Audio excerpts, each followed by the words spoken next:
Pandemija koronavirusa izuzetno negativno je uticala na naše poslovanje s obzirom na to da je gro našeg poslovanja bilo na primorju.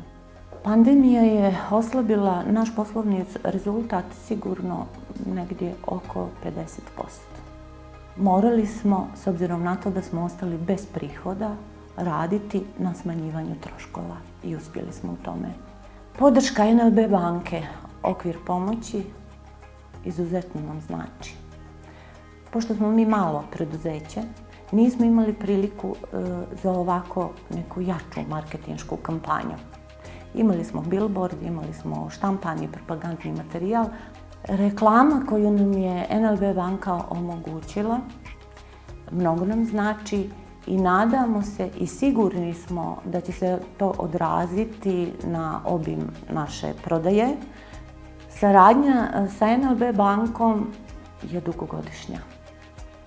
Konkretno i mene kao fizičkog lica i firma, čiji sam vlasnik i osnivač, sa NLB bankom imamo izuzetnu saradnju, dugogodišnju.